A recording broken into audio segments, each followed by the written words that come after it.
Hello, welcome to the Game Design Variety Hour. I'm your host, Matthew Dunstan. A little bit late today, sorry everyone, but I see that, yeah, everyone's having a bit of fun already without me. Welcome all to the stream. We'll try and catch up a little bit. Hi, Zate and Rob and Jay, and Robert's here as well, and Brad, and Rory. Oh, excellent. Thank you. Well, as always, thanks for dropping by today. Yeah, it's been a bit of a slightly strange day, I guess, or I don't know. I've been a bit out of sorts today, so I was a bit disorganized. So let's see how it goes. I'm not sure how long I'll stream for today, but it seems like Fridays are becoming the regular work on this. I need to come up with a better name. I keep thinking the Habitat game, but I know we can't call it that anymore. Yeah, that's what I'm thinking of doing, and just sort of chilling out, working on that a little bit. How's everyone doing? How's your week been? How's it's been a bit of a rainy, gloomy kind of day here, and not cold enough for snow, so just been a lot of rain. I had a little bit of Czech bureaucracy to do this morning. I registered to be to pay tax here. You need to essentially go to the post office so that they can officially email you. I had to laugh. It was sort of funny that they didn't, you know, like an online system you can't register for online. But anyway, that's how it goes. Hey, Vess, how you going? Oh, my system worked, did it? Oh, well, thank you. Yeah, I have to admit that I'm not self-promotion or even just advertising, and I'm in awe of you, Vez. Actually, your promotion is always very good. I see it in lots of different places, but yeah, I'm not very good at necessarily saying what I'm doing. But yeah, what has everyone have been up to? So apart from the bureaucracy, still just sort of ticking away. What's been happening? We had a few meetings with publishers, which is good. Sort of continue on with various things, and there is a yeah, just catching on for projects. It's funny. There's one game that maybe released this year, maybe next year. It was sort of funny. We were remembering that with the publisher, we were working on it quite closely, exactly when the pandemic started, which meant that we were like almost about to change something about the game, and then suddenly we didn't do any work on it. And actually, we all need to like re-meet and work out what's going on. So that's been a bit of fun. Rory says Continents. Yeah, that's a good name. Okay, let's call it Continents from now on. That shall be the name of the game. Rob is in the process of building a game on Screentop at the moment. My rip-off of Family Business slowly coming along. Oh, excellent. So yeah, Screentop is this sort of other like in the browser game system thing, right? If I remember right. Hey, Alex, how you going? Welcome. So this week has been work. Couldn't get to any of Michael's streams as so busy. Yeah, that's tough. Yeah, I mean there are just weeks like that, and I actually haven't caught many of Michael's streams either, or Bez's, unfortunately, apart from being on Bez's stream on Tuesday, which was a lot of fun. Bez, since the morning stream, I've spent some time with Parent 1, and Parent A is hopefully coming out of the hospital tomorrow. Oh, I'm sorry to hear that your parent's in the hospital, but I hope all is well, and fingers crossed. Okay, recovery with everything. Yeah, I did a little bit of playtesting last night, which was nice with the Cambridge group, with David Tigby, Federico, which was nice. It's a bad week to have missed Michael. He was fun this week, but the highlight was morning coffee with Alan Wednesday. You're too kind, Zay. Thank you very much for that. That's a really kind thing to say. Yeah, it's yeah. I have to. This week has probably been. I think I mentioned it on Wednesday. It's been a bit of a sort of a streaming overload for me. So I've sort of taking a little bit of a step back, I guess, this week, and just sort of taking it as it comes. But I like making sure that I want to keep up the kind of schedule while I can. So even if I'm not as prepared as I might like to be. So I should say, as always, just happy to chat about anything. If you've got any questions, anything in the gaming world that you'd want to chat about, just drop it in the chat. My desire to work on the game, is there, but it doesn't have to be what we do. So, I like to think that it's a kind of a nice place where we're all just hang out and can chat what we like to do, and maybe I show off a few game things. Yeah, I'm glad Okay, has to stay in strike operation. Oh, I'm glad to hear that. Well, anyway, thinking of you at the time. They said, "What's the sound of your favorite color?"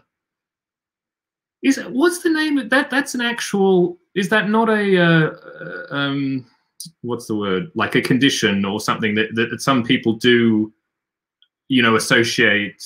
Like I know there was something that people associate numbers with colors, or you know, it's some way that our minds think of synesthesia. Yeah, yeah. Is that sometimes how it manifests itself? Sounds of your favorite color.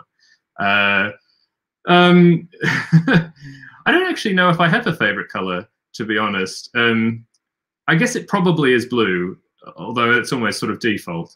But you're looking for my take on it, Tate. I like, when I think of blue, I think of the sea. I think if it goes to something calming and, you know, bundled up. I think my sort of, if I had to think of my favorite happy place, even though it's not particularly what's the word, practical or likely to ever happen, would be I've seen these amazing small houses on the Isle of Skye. There was a Grand Design episode. Anyone who doesn't know, Grand Designs is quite a nice architectural show that's been running in the UK for a very, very long time. I don't know how long, like 25 years or something. Someone can pop in the chat and say how long it actually has been. And they follow people often building and designing their own houses. And there was one episode where there was someone building a new house on the Isle of Skye in Scotland, or like off the coast of Scotland, obviously. And it was this amazing sort of very thin, quite small house, and it sort of sloped up like this. So you had this flat window at the end which just looked over the sea.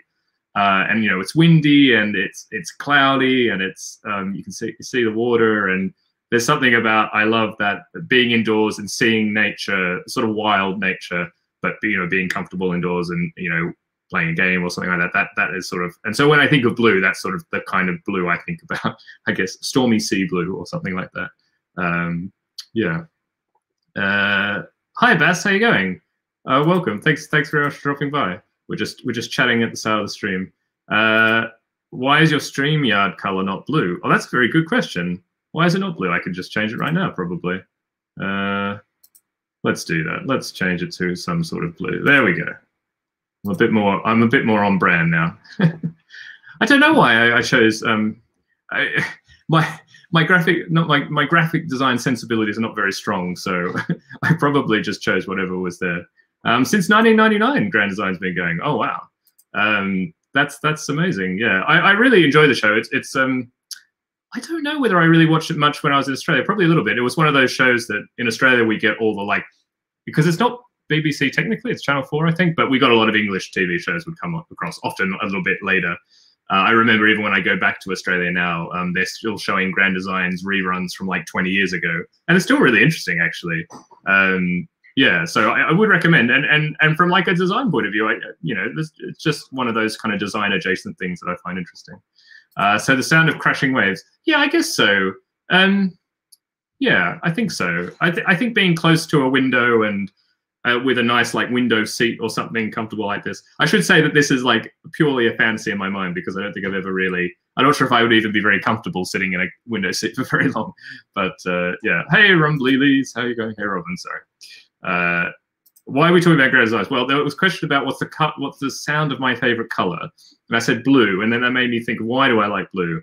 And I was sort of thinking about sort of a favorite place, and it was something to do with being near the sea in the wild weather and looking out through the glass, through a window, and I particularly remember a Grand Design episode of someone building a house on the Isle of Skye.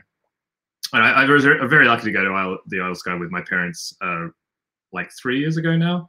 I really hope to go back there, actually. It's somewhere I really, yeah, I wouldn't mind living there for some number of months, actually. So the sound of your favorite color. Yes, what number is that? Yeah, it was a question from Zaid. Bass says, just checking out the live top 100 of all time, the Dice Tower. Mike has Money Medal on place 13. Oh, wow. Well, thank you. Well, thanks for letting me know. Oh, wow. Okay. I will, I'll have to check it out. I'm glad that it's, yeah, Mike seems to like it. I mean, you know, I think it was also in Tom's top 10 of 2020, I think, as well, if I'm right. So, yeah, I think we're actually really lucky with it in a way, because, you know, for such a big project, And had it been delayed just a little bit longer, it would have really like arrived really in the middle of the pandemic, and then nobody would have been able to play it really. So we're a bit lucky that it kind of worked out. So yeah, I'm really glad that it's sort of come. I need to play. I mean, I haven't even had a chance to play it very much, actually, to be honest. My experience with I actually only have one copy myself, and it's not even a minis copy. I'm not much of a minis person, to be honest, so it's not a big problem. And for playtesting, in a way, not having to worry about the minis is a bit easier. So I've been mainly like solo playtesting various things for the expansion and other things. So that's my experience, but I haven't really had the kind of chance to introduce it to people very often, unfortunately, which will happen hopefully in the future. Yeah. Oh, Tom, it was in his top 100 as well. Oh, wow. Okay. Oh, well, I'll definitely check it out. No, that's really nice, actually. No, yeah, it's always nice to see these things, and that just people are still playing the games, I guess, after all these years. Actually, in some way, I don't mind. I'm not sure if it's a selfish thing to, but I do sometimes go on if I want to sort of cheer myself up a bit for whatever reason. I'll go into Board Game Geek and look at like ratings of my old games or something, and I just look at comments actually, because it is self-selecting, and people will usually will put comments more about games they enjoy. But yeah, it does do something to sort of cheer me up a little bit, if I'm down, which is really nice. And people are so kind to write really nice things. And to be honest, even the negative ones, I'm often, to be honest, most of the negative comments or the kind of like critical comments are exactly that. They're critical, they're very. I honestly find it generally quite constructive. I think I'm probably pretty good at this point at like very quickly like going past the sort of like blanket I hated this game kind of thing, and there are still a few like that. Yeah, I agree, Robert. It can be tough, but I guess I go back and look at them for a very, very specific reason, and that is usually to look. But it sounds completely ridiculous, and it kind of is, but it's just to like pep myself up and to read something nice about a game I made. It's not because if you're, I think the thing is it's you spend so much time working on these things, and often by yourself. And I've said it other times, like if you don't take time to enjoy it, or to, I guess, to share the enjoyment other people have had in the games. Board games are such a strange creative process in a way, in that there's such a distance between the act of creation and the kind of like the people who enjoy that creation. I guess it's something like film in a way, because filmmakers, they'll make a film and they won't really interact with the people who have seen the film, who will eventually see the film. It's very different, I guess, from musicians playing live. You suddenly get this moment where you get to share like creator and watcher together. And in board games, you don't really get that very often. So yeah, I guess the best I do is I look at Board Game Geek comments. Yeah, so anyway, but I'm quite lucky. I'm sadly learning this as a new designer. Okay, yeah, I'm sorry. Yeah, I think it is true. And I mean, I have to admit, there are games that I don't look at all my games. there are definitely some games that are better received than others. And there are also, the other thing I would say is there's definitely not a bias, but there's, there are particular, BGG is a particular audience, and it's not necessarily everybody in the gaming world. It's not everybody who will play your game. And there are certain games that I think just generally do better on Board Game Geek and get more stuff written about them, but it doesn't mean that they're better or worse games. It's just a bit harder though, if they're not kind of games that fall into that kind of audience. It's a bit harder to find nice things written about them if you're kind of looking for that positive feedback, I guess. So yeah, that's I'm lucky, and I'm lucky in that now that I have enough games out, I can be a bit selective if I want to go back and cheer myself up. Like I'm not going to go and look at, like, I don't know. I'm trying to think, which is probably my worst game that's ever sold. Light and Dark. It was a very small flicking game from AEG, which to this date has not made back its advance. I don't know what the total number of sales. The total number of sales is probably not more than 500 copies or something like that. Which is every time we still get a sales report every 3 or 6 months. I can't remember what it is. And there's still this big red number, where you look, and that's because it's still in the red. It still hasn't got past the advance, essentially. So yeah, and I think I think I looked once or twice about the reviews on Board Game Geek, and yeah, they weren't particularly favorable. So yeah, anyway, I know which ones to look for, I guess, is the thing. And I've been fortunate enough that, yeah, it's sort of funny, people talk about like the 1 in 10 kind of idea. I think, you know, it both in terms of like finishing creative projects. So like, you know, you have 10 ideas and one of them is good and gets to the end, or you have, you know, 100 ideas, 10 of them you get to a prototype, and one of them you get to you actually pitch, or whatever. I think the same is for actual published games. You know, like 1 out of 10 is the kind of the hit, or however you want to say that. And, you know, 9 out of 10 are good, but don't ever do that well, I guess. Missing Robin says, also the ratings for me aren't as valuable as looking at the ratings graph, number of votes for the same value. Yeah, that's true. I think that can be a bit useful just to see, I guess, how that falls. But yeah, I don't know. I don't know how useful in the end it is in a way. Beth says, I get 100%. I want to read everything, even if I didn't publish it. I want to watch every review and know how it was enjoyed, learning how to do better, but also for the validation, also because, well, that's why I make games, to have them be enjoyed and played. Yeah, exactly. I don't think there's anything wrong with that. I mean, I know it does sound a bit self-serving when I say it out loud now, but you know, if people are happy to say it, I'm very happy to read it, and I'm very appreciative of it. So yeah. Ray says, score of feedback has been decent so far, but the odd bad comment rating still gets me. Yeah. No, I definitely feel you, Rory. I mean, I've definitely had that happen with, and I think for me, the things that still hurt, I mean, in some way, I don't know how much they hurt me still, is there are still a few reviewers that I really like and respect a lot. For example, Shut Up and Sit Down. I really respect the work they do, and Space Biff, whose name I'm now forgetting, unfortunately. You know, for example, of a couple of reviews I really like, and both of those, they've reviewed multiples of my games, had a negative review every time, and I completely appreciate it, but at the same time, it kind of still hurts. You know, but yeah, Rory says, I'm too sensitive a soul for the world of board games. Well, that's why you know, I think at the end of the day, we can choose the audience or the group, you know, community we get to have, and I like to think, hopefully, this community is also a kind of a place for positivity and comfort of some sort.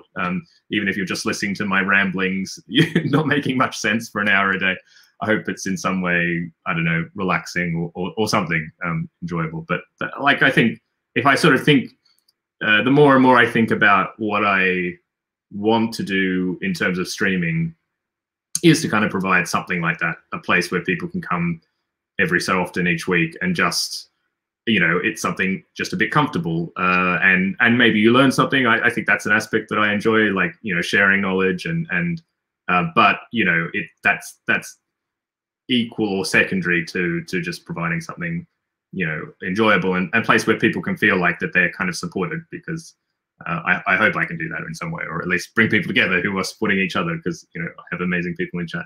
So thank you everyone. There says, say something nice about whichever of my games is your favorite.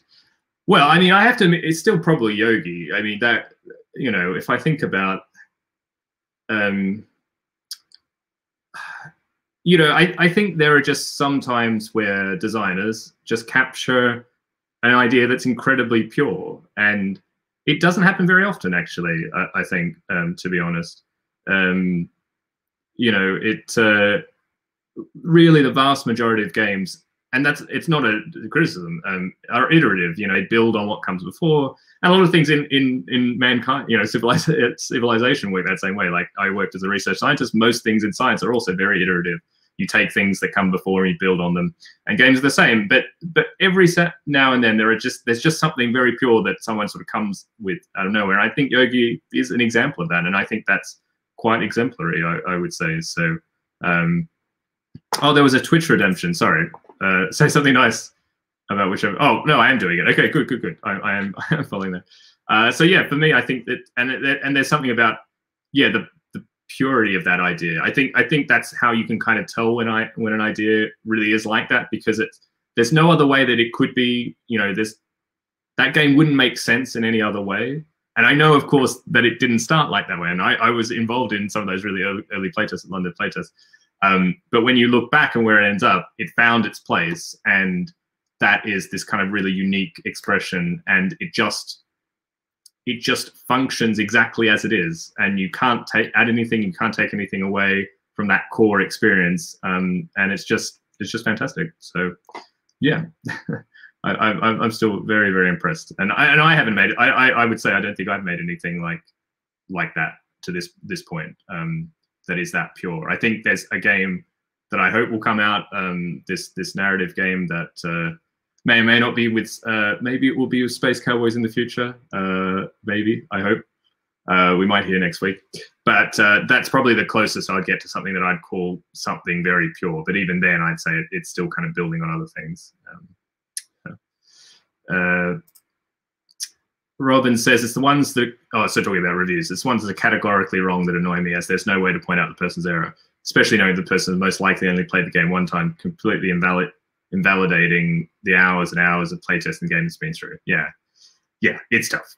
And it's rough. I think it's, and I mean, ultimately, I think it comes with just more time. That sort of dulls a little bit.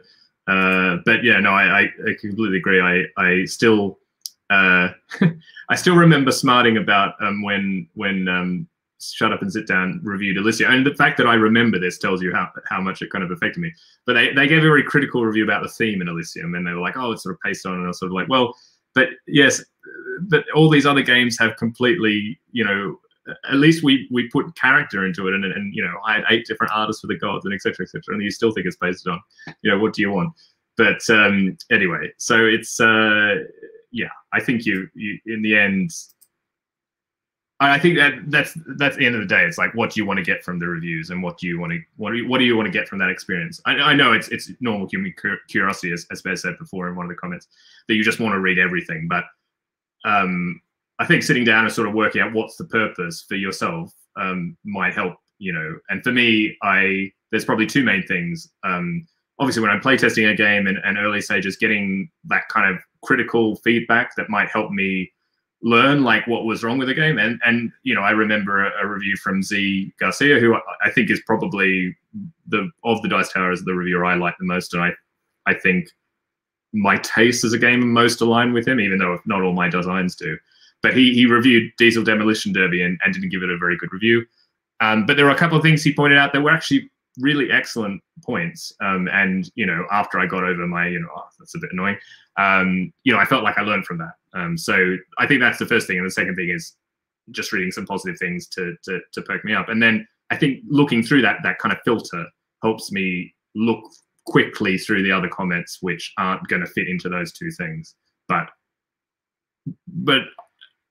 this is me saying this with some distance from reading a comment that would, if you talk to me the moment after someone had written some annoying comment, I would not be saying this. I'd be very annoyed. So we're only human after all, but we're all here to, feel free to add your, if you're ever raging against something, we'll all support you. And yeah. Rory says, luckily, years of being a graphic designer desensitized me to most feedback. Yeah. I think it must be quite tough in that sort of way. Zate. Oh well, hopefully my review was okay, Bez. I'm not sure. Rory says, yeah, I think I'm actually quite a bit further back in the chat, or I don't know. Making games in isolation and stuff, having a computer definitely makes it easier. Yeah, and I mean that's why playtesting groups and things like that are amazing. But I think hopefully that this new kind of, and for me, it feels like it is a new community, this kind of Twitch community in some ways. It's got some characters who I knew before and who we knew each other, but it feels like it's a little bit of a wider sphere than it was before, and a new community that we can all kind of enjoy. What am did I miss something? Oh, here, Robin. To all designers in chat and that, do you design your games for yourself? That's actually a really good question. Because I think about it, sorry, I need to drink. When I think about Bruno Cathala is sort of the designer that stands out most in that I hear from him that he makes games that he enjoys, that he wants to play, which is great because his games are amazing. So I'm like, wow, you're really lucky. You can keep making games. I don't think I do, which is a bit strange. For me, I'm much more interested in creating a game and discovering what it is. And in the end, it might not be a game that would necessarily be something I would play a lot. But I like to think that I'm kind of professional enough, or I'm good enough at designing that I can even design something that wouldn't be my perfect game, but it could be the perfect game for someone. So I guess I don't actually. Some games, yes, some games are absolutely. But I've actually found, to be honest, some of the categories of games that I enjoy personally the most, I find most difficult to design. So these 45 to 60-minute midweight Euro games, I have kind of stopped trying because I just can't really do it, or it's not, it never kind of works for me. And variable power card games, like you look at something like, Monumental, Elysium are games like this, but they only come every so often. But at least I think with those types of games, I know there are 1 or 2 projects that I'll have at a time. And usually one. There's like one pet project, which is like, yeah, this is for myself. I'm okay that it might take years. I want to make it good. I want it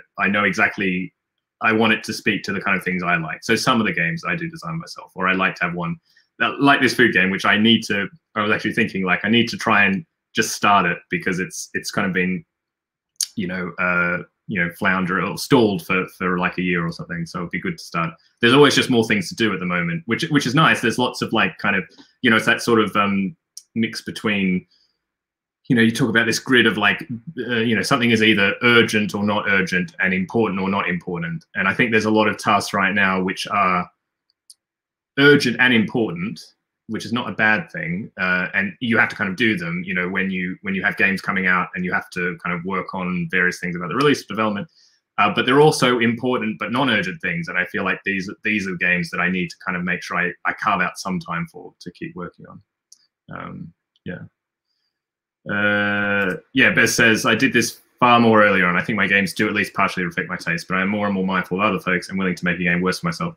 Notably, Turtsy doesn't play solo games, but designs them. Yeah, that's interesting. Yeah, I don't think it's the case for everyone.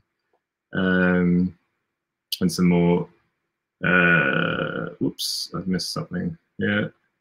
Oh gosh, I've just missed. Okay. Oh, look away, Bez. Sorry, I'll just. Blah blah blah. Bass says mostly it starts with the thing that's close to their heart, but then there's the threshold what system mechanics will work. It's a good game and not only to my delight. Yeah, I think it's for Robert, since many people are here in the process of designing something, should we arrange a time to try each other's games out? Yeah, well, I mean, I don't know whether Bez is having a game jam, in a week or something like that. Maybe there'll be time for sort of various testing. Maybe we can have time on Discord where we'll sort of have open testing or something like that. Could be interesting. Yeah. Anyway, I think I should, instead of just trying to, I feel like I'm gonna never be able to keep up with the chat.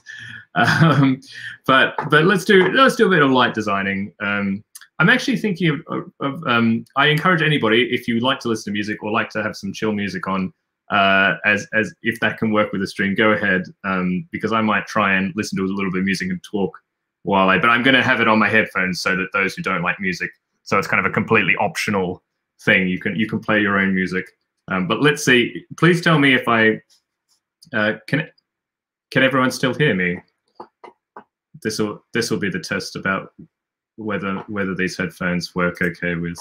And then if I do this and try and play some music, and nobody is hearing music. Just checking that. Hey Manuel, how you going? Welcome. Yeah, so we're doing a little bit of designing, and I'm chilling out and thinking about what we're doing. Cool. So let's share a screen. Let's share a screen.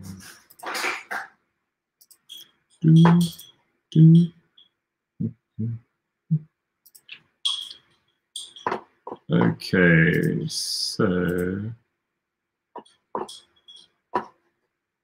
actually, I think I think I'm gonna give them. I can't. I think once I have music, I can't concentrate and can't talk at the same time. So we'll go back to this. So thanks to Rory for the actual the name of. We shall now know the game that shall now be known as Continents is here, and oh gosh, I've lost my. How can I find where to? Yes, Rory, look away as you see me once again. Struggling with everything here, struggling with Illustrator. So for those who don't know the game, I need to actually reset it because, and this is where I'm going to start using some layers so that I don't have to completely change everything every time I start. So. In the game, you're kind of raising continents from the primordial ocean or sea or something like that. And you're going to populate it with animals as well. And you'll score points for that, essentially. And I've just been working on the game the last couple of weeks on stream. And Rory was about to... Yeah. I know. I'm terrible. Anyway, I promise I will get better. It's just, yeah, it takes me a while. What are you playing? Are you then incontinence? You just wanted me to say that on stream, didn't you, Robin? Well done, well done. I have been successfully pranked or whatever. So, what we got? Yeah. I'm just resetting it from the last playtest. So I haven't, for those who have been following, I haven't played it at all since the last test.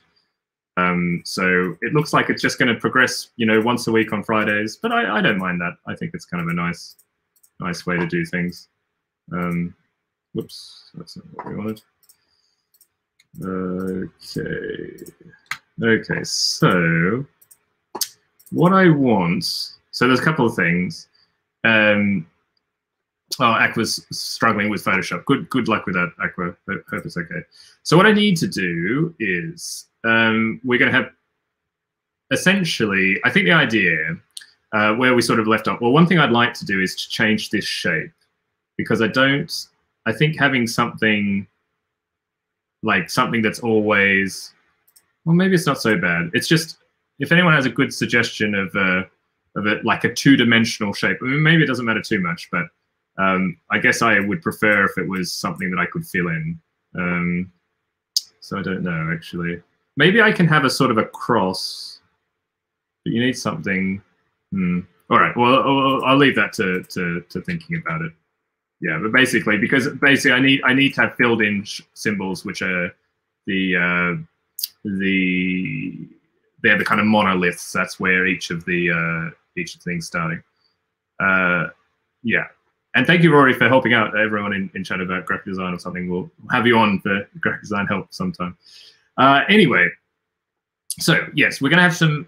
I think the idea for a little bit of variety is to have spaces which can start where the monoliths will start and where water will start. And I think the idea at the moment is to have 6, so maybe to have 12 spaces on the map, which randomly at the start of the game will be either designated as a monolith or a water space, which means that we start with some water.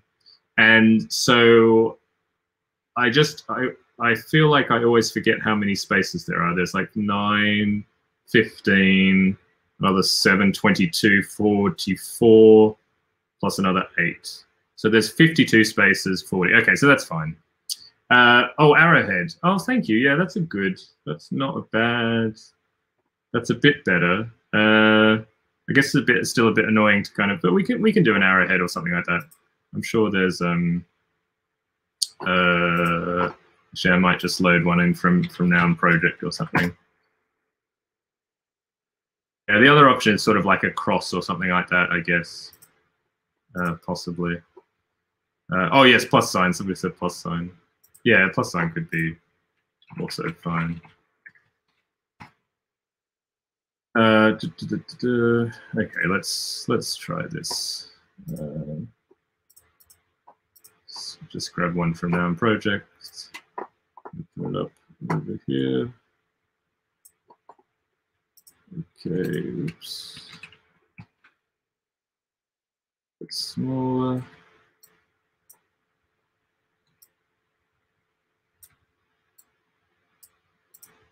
And I'll group that.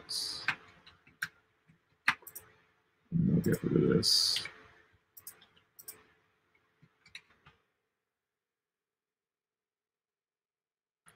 I'll switch it, so hopefully that'll do. That will do. Okay, so yeah, now I just have to determine some collection, and I think we have 9 rows. So I would say maybe these columns should have 2 in them. So what I'll do is I'll try and mark. What shall we do? What shall we do? I mean, we probably just want to mark them somehow. So what I might do is just have them as grayed out.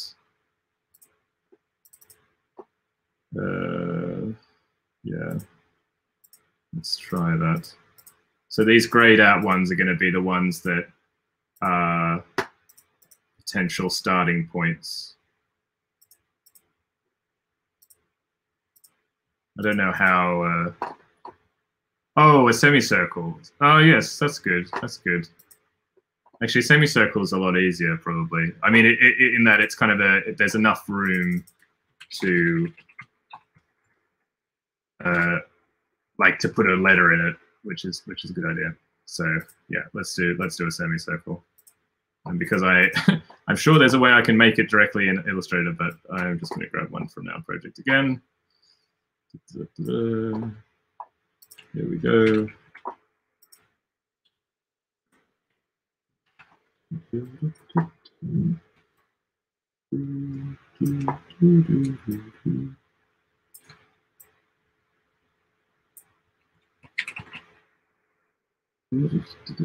Well, then maybe I'm not going to be able to fill this in, so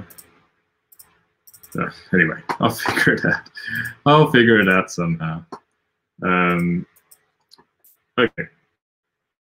So yeah, we still need to just fill in more spaces. So I'm just going to do it kind of randomly, to be honest. Oops.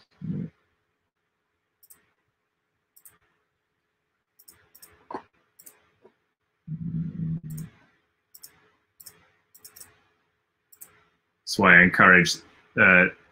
Oh, thanks, Rory.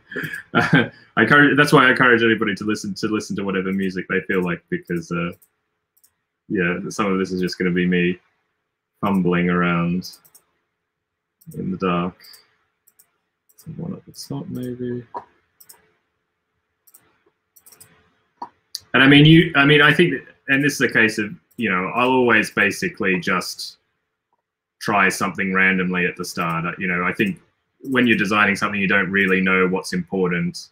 So it's sort of perfect reason just to do something. So you get to the point of trying it out. I know Robin had a problem that this was very it's not particularly very symmetrical, but I don't think I want it to be symmetrical, really. So there should be 12. Okay, so there are 12 spaces now. Oh, thank you, Rory. I shall check my email. Semicircle. Perfect. This is like live help on the stream. Oh, okay. Oh no. Okay, I have such an ancient copy of Illustrator that it might not work. But thank you very much for trying, Rory. It's fine. Okay, so what we have to do is, so now I'm going to use this idea of layers, where what I will do is I'm going to try and get everything. Okay, this is, again, apologies everyone, this must be absolutely maddening to watch, but so I will do this, and then I will deselect these numbers.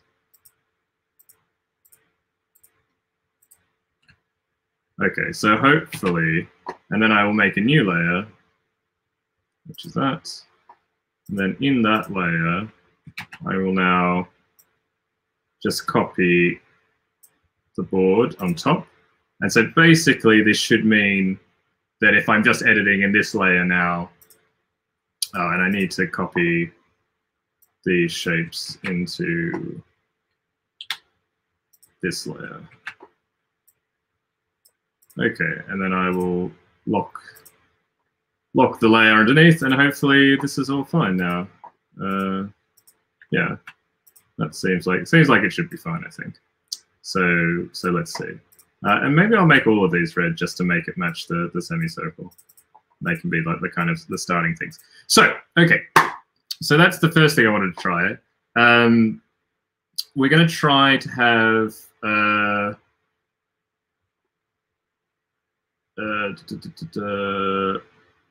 we're going to try a new oh, okay. I'm going to have to edit it in the first one now. Let's try a new scoring thing, which is like, let's say it's 10 points per complete AF chain. It was a suggestion, I think, from the last play. So one of the goals we're going to work for is to try and have just a complete chain of animals that can eat each other. We're going to try that for the goal. I want a different one for the habitats this time. So what we might do is let's just try 2 habitats of size 5+. Let's just try that. Oh wait, actually.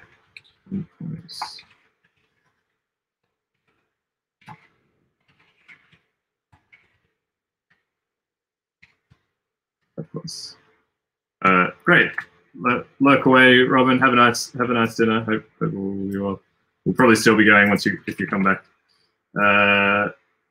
Okay, and then we want one for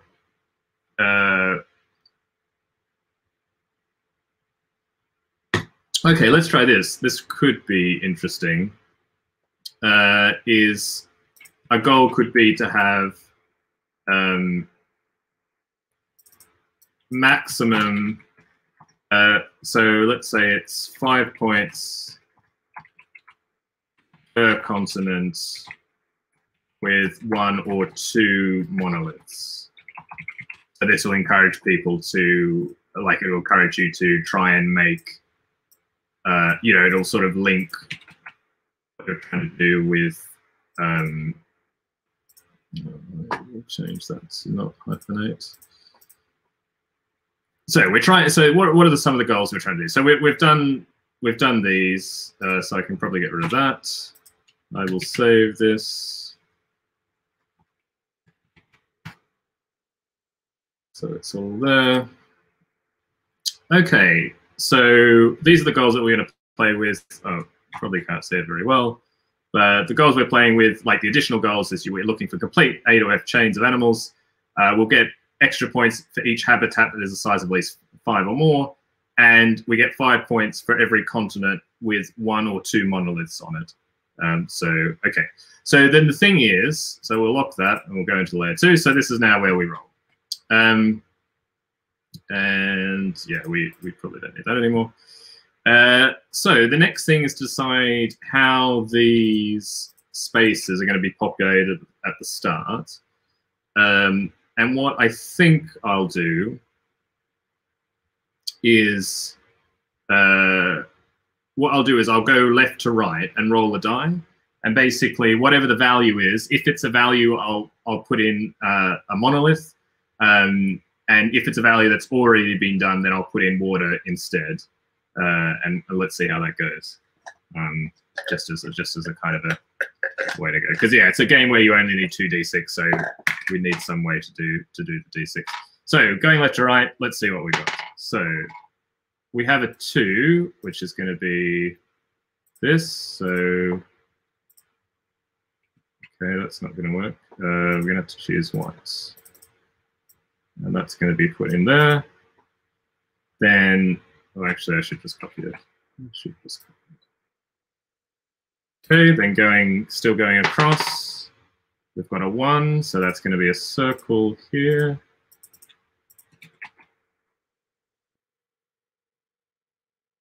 Let's go again. It's a 5 here. Yeah, I don't actually know if this is going to give me. Yeah, I don't know the best way to do this, because it's going to be, actually, now that I think about it, it's not sort of truly random, is it? Yeah. What shall we do? What shall we do?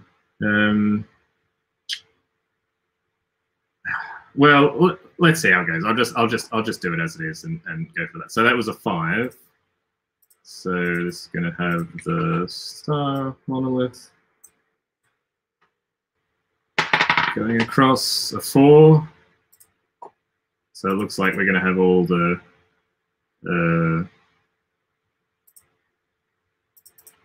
square down here. Be a lot of water around. Okay, so we at least have a 2 here, so we're going to start making some water. Next one across is a 1, so there's water here as well. This one down is a 3, so that's a triangle here.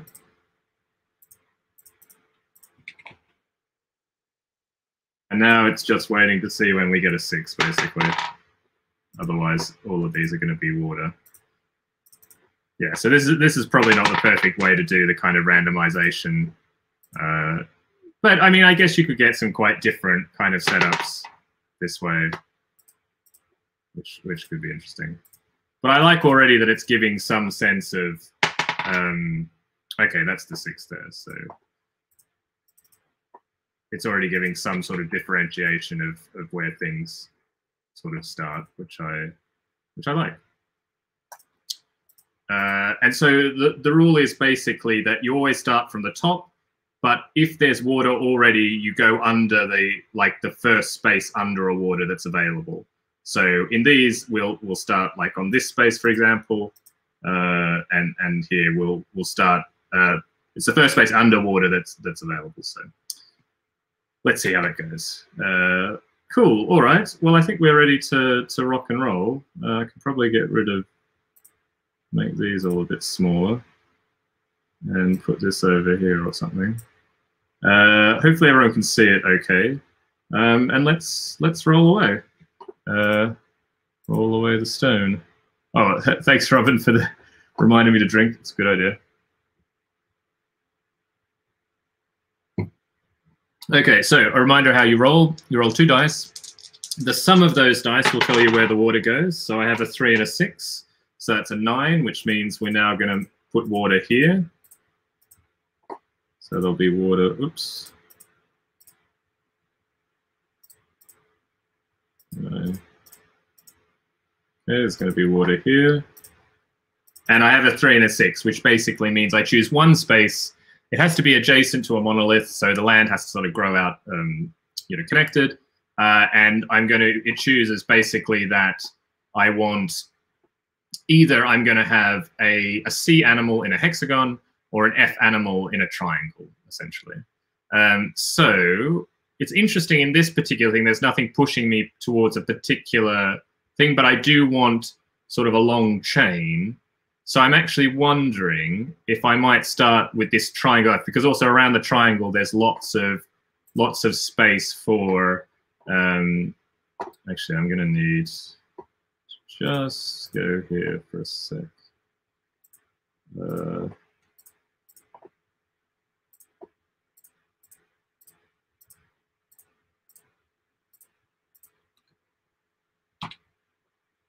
And then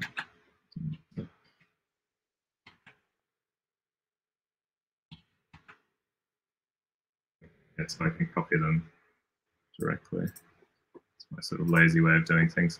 All right, so what I'm going to try and do is I'll use the 3 as a triangle, and then I'm going to, and I actually kind of want, I kind of want this land to be cut off. So I'm going to put this here, and then I will put an F in it. I'm sort of working on this chain and trying moving out from there, I guess. So let's see how that goes.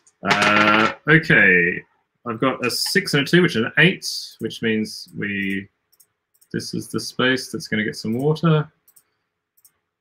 2 and a 6. So I could have a... Well, I could go for 2 sets of... 2 sets. Yeah, let's try that.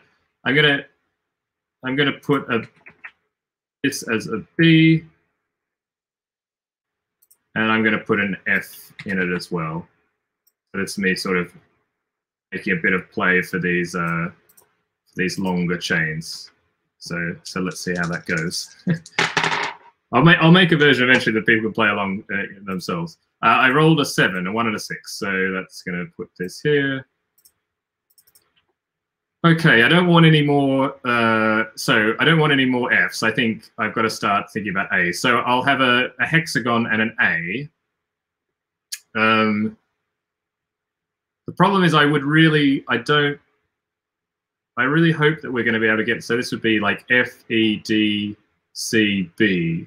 So maybe I'll put an A here.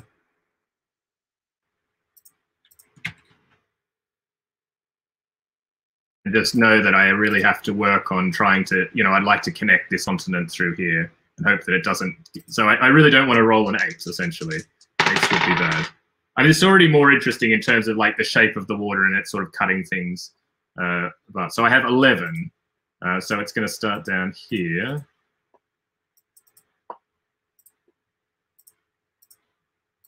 And I have a 5 and a 6. So I think I definitely want... Okay, so I can put a star and sort of make this star, improve this a bit, and have an E there. So working on my A to F there. Let's see how that goes. At some point, I'm probably going to have to not completely try and just make, to make the habitats. I won't be able to make everything work together. So it's a 7, which gives us this. And it's a 3 and a 4. So that's a D or a C. Well, we could keep going with the Ds, I guess. So A, B, C, D, E. Yeah, I can't get to the D there. Or I could do a C. Yeah, it's sort of, I feel like trying to do it here is not a good idea. So let's try and do a D. So it'll be a triangle with a D in it. And I guess I'll put it here to give it some flexibility.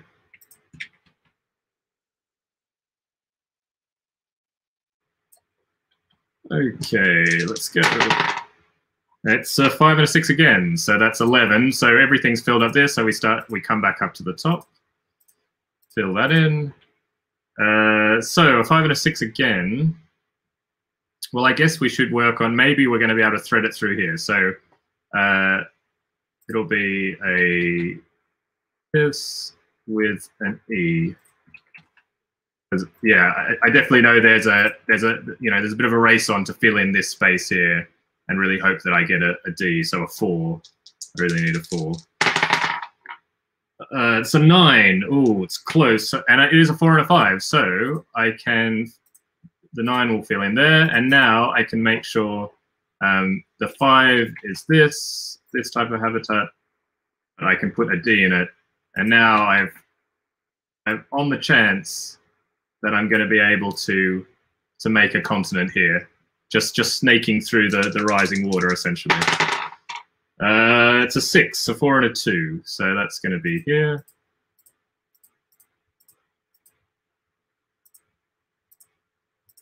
Uh, 4 and a 2, so that's a... Oh, have I screwed this up somehow? Oh, I have, haven't I? Because now this is not going to... I can't fit in a full chain here, unfortunately. because this will be C and then B won't go anywhere else. Ah, you fool, Mass. All right. Well, what shall we do? What shall we do? We want habitats of size 5 or more. So what do we want? A square as much of a thing, or semicircles? Semicircles are something we're working on a little bit. So we could put a semicircle here and put a D there as well, and try and make a five sized thing. Snake eyes, 1 and 1. So that's going to give me a water here. And it's a circle with an A in it. We're not really doing circles very much. So D, C, B, A. Yeah. I think that we'll just put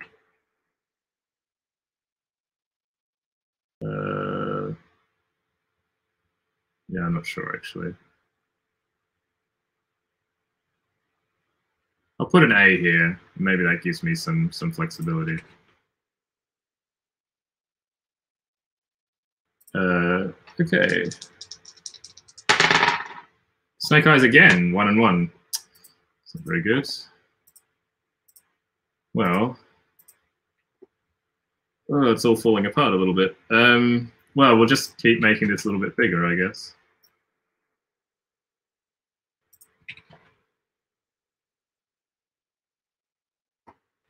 I'm not sure if I'm missing things. All right. Well, we've got goals. It's a 5 out of 5, which is 10. So that's going to be here. 5 out of 5 is a star with an E. Star with an E.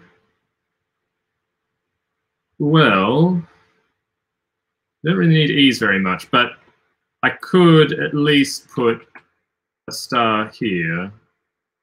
And then I'm making this E section a little bit bigger, and maybe there's a chance that I'm going to be able to, you know, get a full size, you know, five of the stars together. Let's see. It's a 9, 4 and a 5. So yeah, we knew that I had sort of screwed up this consonant, but that's fine. 4 out of 5. So we could go star again with a D. Maybe it's not a bad idea, actually. I feel like just making the most of the stars, and then we'll make sure that we put a star up here, and that should be fine. It seems to be going along pretty quickly. It's 11, so that's going to close that in there. 5 out of 6. So we could put a star here. If we put a star here, then we have no chance of making our run, our chain, which would have been nice. For a 6, it's a yeah. We're not really going to get it for the rectangle. The only thing that I would like to do is to put, yeah, what I might do is to put a hexagon here, because well, actually, I don't really need that consonant to necessarily match up, to be honest, now that I think about it. Because the way I worded the rules, you get 5 points for each consonant with 1 or 2 monoliths. So if I actually break these up, that'll actually give me more points. So that's maybe not a bad idea. So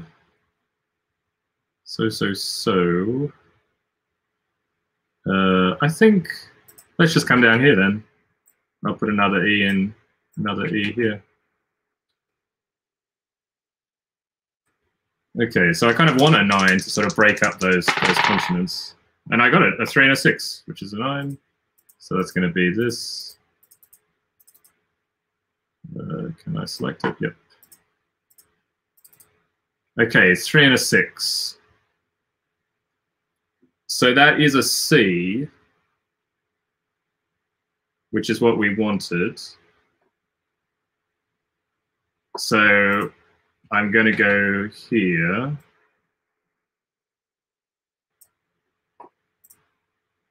And put the C there. And this actually gives me the most chance, because it doesn't matter which of these get filled in first. I can go BA or vice versa. So yeah, let's see if we can get it. 2-2, which is 4, which will start cutting this off, which is good. So it's going to be a B with a, okay, so let's put this here. So I'm sort of leaving this open, this space here, because I'm kind of hoping the most, what result do we actually want? We want an A and a star. So we want 1 and 5 together. seems a bit difficult. Might actually need wilds in this game. I was just thinking there are times when you really want something, and maybe having something a little bit like Nokmal, where you can choose to use a wild. Can choose and to use limited, maybe something like that. Yeah, there are definitely certain points where it seems that you really want certain results, and I guess it would be nice to feel like you could get that, because yeah, the chances of actually rolling a specific 2 numbers are not as high as you might hope. 2 and a 3, that was close. So it's 5. So that's going to be here. So we have successfully carved off that. So we just need a 6 really to break off these consonants. A 2 and a 3. Are we close to? Well, we could try for, yeah, because B, well, a B would make something that's going to feed here, but I prefer that to be a circle. So let's just keep going with the triangles down there and a B.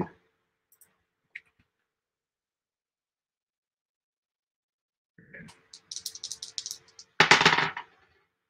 4 and 4. That's 8, which is here. Okay, so that triangles is off.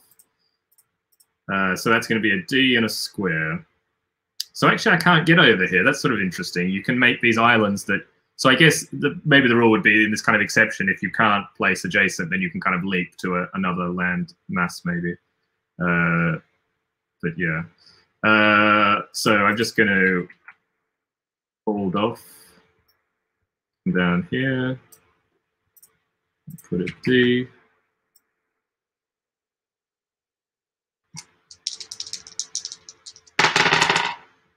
It's 5.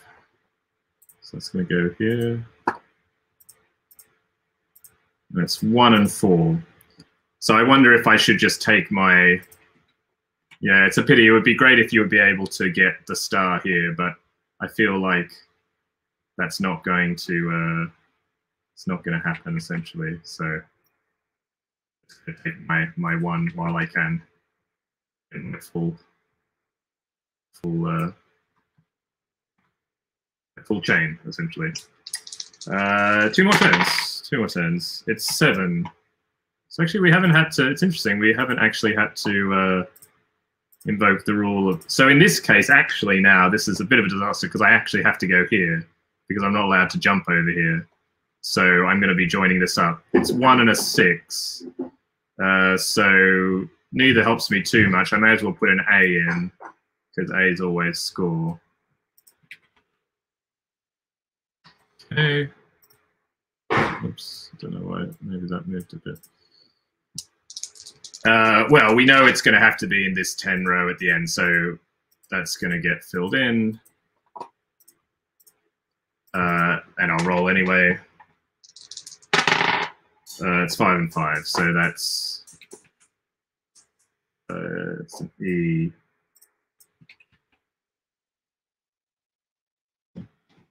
Okay, so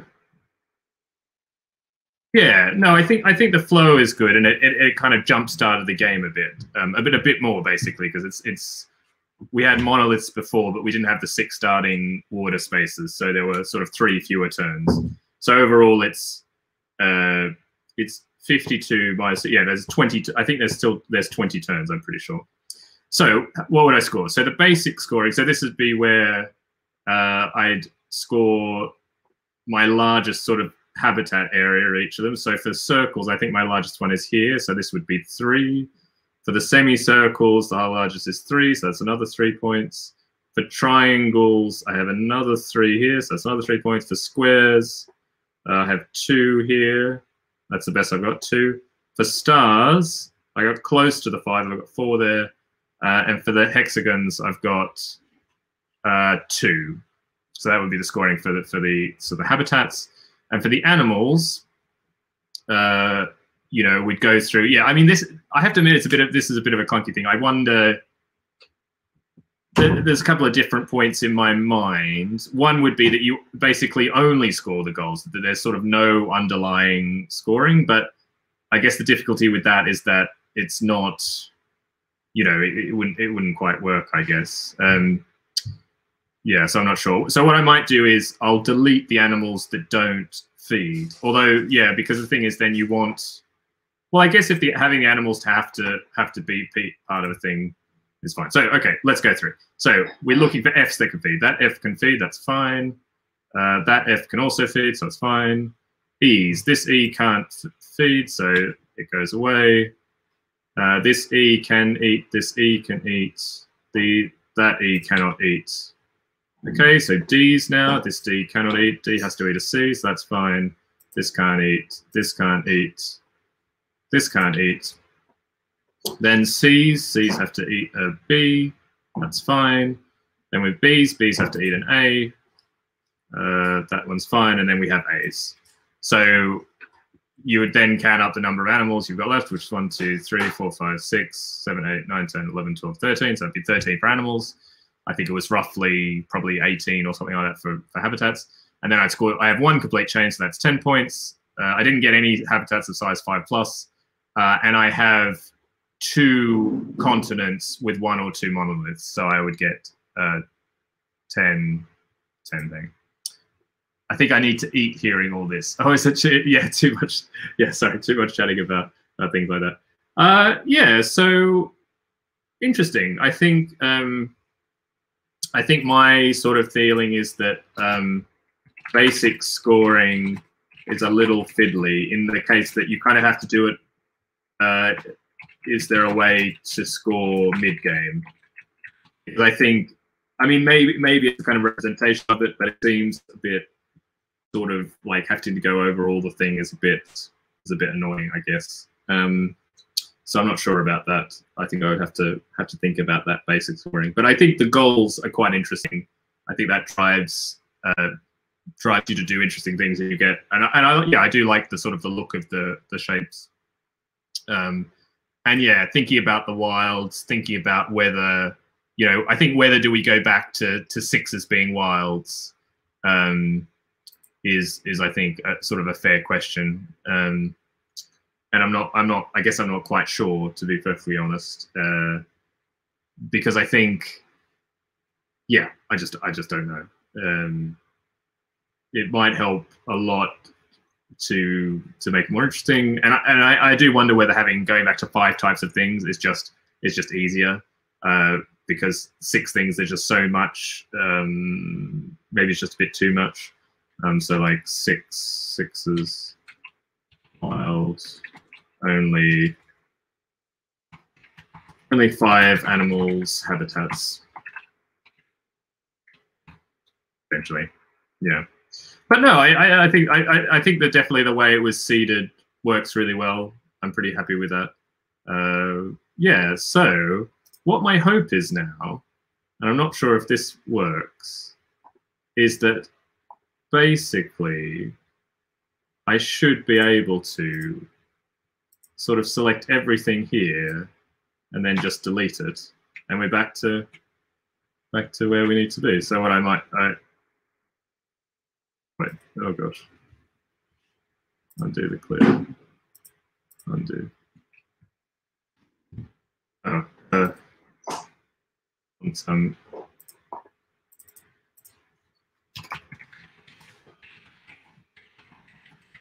I'd love to see some illustrator skills, or see me just delete everything. that might also happen. But what I'll do is I'll save this now as the playtest, and then I will get rid of everything in this layer. Until that work. I'll save it as new version. That also works. Yeah. Well, thanks everyone for sticking by. Yeah, hopefully it's just relaxing. I think it's an interesting middle point of the game at the moment. And it's very puzzly, which I like. I like the kind of the emergence of the shapes, and actually the more I play, it feels like that's actually the most important thing of the game, to be honest, and sort of tactically trying to carve out space. And so there's actually a part of me wondering whether that really is the sort of the real part of the game. It's more even a sort of cartographer's direction, where it's much more about where you put land, and maybe you don't even need animals. That's something, something potential, I think. Yeah, so not sure really. So yeah, we shall see. We shall see what we shall see. Yeah, but thanks everyone for hanging around. I think that might do it for me today. Actually, I think today's going to be a bit of a shorter stream. Hope everyone's had some fun, and I hope everyone will have a really nice weekend. Whatever you're going to be getting up to. Hope everyone's safe and well as much as they can be, and if you get to play some games, then great. But if not, hope you get to relax or something like that. Whatever's possible. Yeah, and I'm sure I'll be playing some Luck Be a Landlord at some point. And as always, you can't stop me. Although I'm not sure if I'll stream it or not, but we'll see.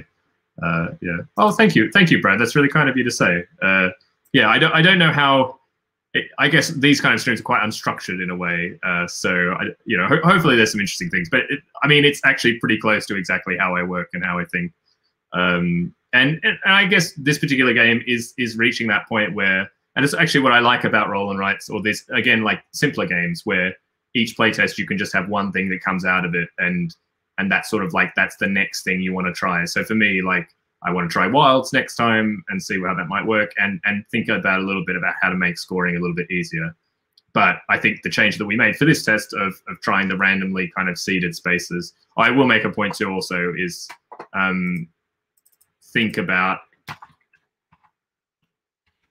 how seeded spaces are filled, because I think the way we did it initially was fine, but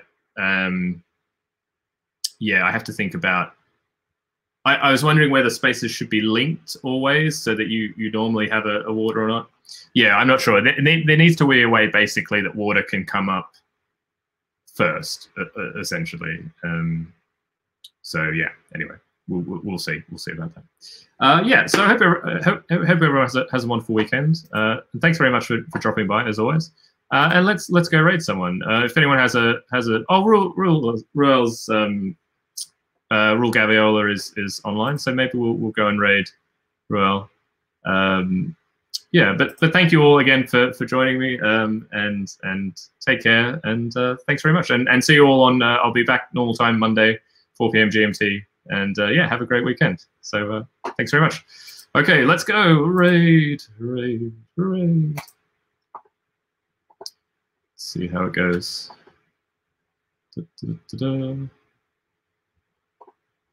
Great. Thanks, everyone. Take care. Bye.